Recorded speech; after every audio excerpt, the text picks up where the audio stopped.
안녕하세요. 반갑습니다. 박승입니다. 오늘도 한국사 2의 기본편 이어서 공부를 하겠습니다. 오늘부터는 제5편 경제에 관련된 단원입니다. 오늘 배울 단원은 25가 일상생활과 경제활동에 대한 문제를 풀어보도록 하겠습니다.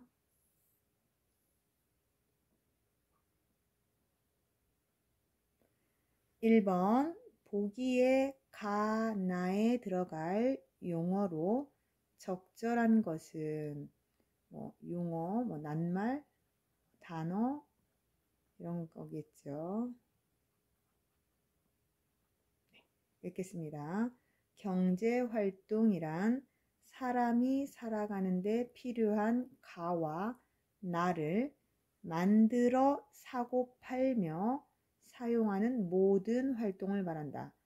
사실은 경제라고 하는 단어는 제가 무조건 돈과 관련된 거라고 얘기했어요. 그래서 경제활동, 돈을 버는 모든 활동을 경제활동이라고 한다. 쉽게 생각하면 그럼 돈을 버는 모든 활동이 눈에 보이는 것과 보이지 않는 게 있겠죠. 일단 가의 예, 책, 스마트폰, 화장품처럼 우리가 눈으로 볼 수 있는 거를 무엇이라면 재화라고 한다. 재화. 재화는 우리가 보통 재산이라는 거 있죠. 재산. 재산은 우리가 뭐가 있죠? 현금이나 부동산, 금 이런 걸 재산이라고 한다. 이런 것처럼 이 재자를 이렇게 기억하시면 좋을 것 같고요. 수업을 받거나 물건 배달, 의사가 진료하거나 간호사, 물건을 파는 사람 이거는 다 어디죠? 서비스라고 합니다. 서비스를 통해서 돈을 번다. 그것도 경제활동이라고 합니다. 그래서 가는 재화, 나는 서비스입니다. 정답은 3번입니다. 다음 2번 한국의 물가에 대한 설명으로 옳은 것은 맞는 것은 고르는 거네요. 물가가 뭘까요? 쉽게 설명하면 물가는 물건의 가격, 물건의 가격. 그러면 물건의 가격이 오르는지 내리는지 이거에 따라 달라진다. 이렇게 생각하시면 쉽습니다. 서울과 그 주변의 부동산 가격은 지방 소도시에 비해 싸다. 지방보다 서울이 비싸지요. 틀렸습니다. 한국의 공공요금이 싼 이유는 정부나 정부 관련 기관이 관여하고 있기 때문이다. 공공요금이라는 것은 수도요금, 전기요금 이런 걸 말하겠죠? 네, 맞습니다. 한국은 다른 나라에 비해서 공공요금이 쌉니다. 네, 정부나 정부 관련 기관에서 전기요금을 얼마 이상 오르지 못하게 맡기고 있기 때문이다. 그래서 쌉니다. 한국은 농사 짓는 땅, 그죠? 그럼 목장은 소나 염소 이런 거 기르는 곳, 그죠? 다른 나라에 비해 넓기 때문에 식재료가 상당히 싼 편이다. 한국은 땅이 넓지 않고요, 좁습니다. 좁기 때문에 우리가 식재료가 다른 데보다 비싸다. 물건을 사고 파는 일상적인 경제활동에는 일반적으로 물가가 큰 영향을 미치지 못한다? 아니죠. 미친다. 그래서 비싸거나 그러면 잘 안 사죠. 경제활동이 좀 느려진다. 다 틀렸고요. 정답은 2번이네요. 다음 3번 한국의 화폐에 대한 설명으로 옳지 않은 것은 화폐라고 하는 것은 돈을 말하죠. 돈은 보통 동전과 지폐가 있다. 지폐라는 것은 보통 종이 돈을 뜻한다. 동전, 뭐 주화, 뭐 같죠. 동전은 1원, 10원, 50원, 100원, 500원이 있다. 네. 뭐 1원이나 10원 같은 경우 거의 사용하지 않지만 네, 있습니다. 수표를 사용할 경우 본인의 신분증을 제시해야 된다. 또한 뭐 그렇지 않으면 수표 뒷면에 본인의 이름과 연락처를 기재한다. 다음, 만원권 지폐에는 유일하게 여성 인물이 그려져 있다. 만원 아니고요. 5만원권의 여성 인물 누구였지요? 네, 신사임당. 이거까지 기억해 두시면 좋을 것 같습니다. 틀렸고요. 동전이나 지폐보다는 신용카드 사용 비중이 점점 늘고 있다. 맞네요.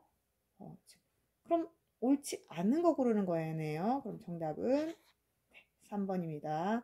이렇게 어떤 문제가 맞는 건지 맞지 않는 건지 잘 모를 경우에는 선생님처럼 OOX처럼 해보고 정답을 찾으면 우리 친구들이 헷갈리지 않고 훨씬 더 쉽습니다. 다음 4번 보겠습니다. 최근 스마트폰 사용이 더욱 늘어나면서 이와 함께 증가하고 있는 결제 수단은 결제하는 방법 뭐 이런 거겠죠. 수표로 결제한다. 스마트폰이 넣어서 아니겠지요. 체크카드 보통 뭐 현금카드 뭐 캐시카드라고 하죠. 신용카드 크레딧카드 아니고요. 모바일로 간편하게 결제다. 모바일이라는 것은 뭐 휴대폰 이런 뜻도 있습니다. 그래서 요즘에는 물건을 사고 팔 때 이렇게 모바일로 많이 결제를 할 때가 있다. 다음 보겠습니다.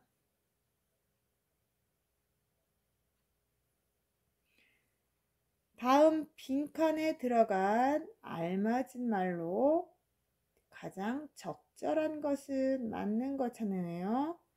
월급을 받으면 옷을 살까? 영화를 볼까?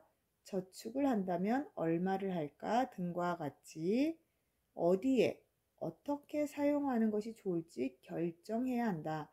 그러나 현실적으로는 제한된 비용과 시간으로 모든 것을 다 할 수는 없기 때문에 다양한 기준과 대안을 살펴보고 땡땡으로 선택해야 된다. 물건을 살 때 제한된 비용과 시간, 돈은 정해져 있는데 사고 싶은 건 많다.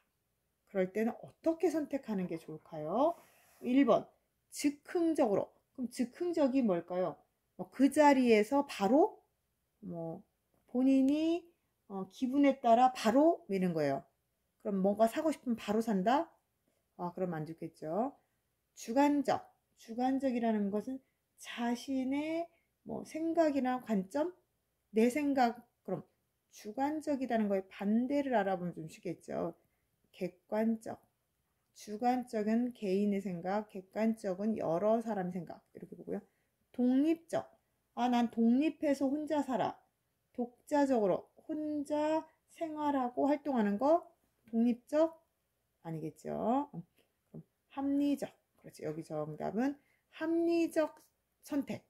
그래서 우리가 물건을 살 때 정해진 돈에서 무엇을 살까 망설일 때 나에게 꼭 필요한 것을 산다. 그걸 뭐라고 하냐면 합리적 선택이라고 합니다.